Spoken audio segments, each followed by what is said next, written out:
شروع اللہ کا نام لے کر جو بڑا مہربان نہایت رحم والا ہے۔ سورج کی قسم اور اس کی دھوپ کی، اور چاند کی جب وہ اس کے پیچھے چلے، اور دن کی جب وہ اسے روشن کر دے، اور رات کی جب وہ اسے چھپا لے، اور آسمان کی اور اس ذات کی جس نے اسے بنایا،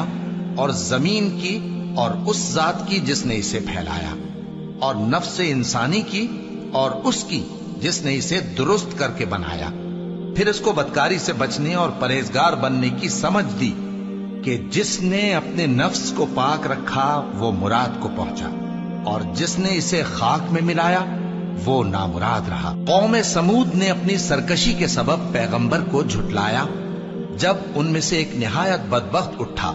تو اللہ کے پیغمبر صالح نے ان سے کہا کہ اللہ کی اونٹنی اور اس کے پانی پینے کی باری سے خبردار رہو، مگر انہوں نے پیغمبر کو جھٹلایا۔ پھر اونٹنی کو مار ڈالا تو ان کے رب نے ان کے گناہ کے سبب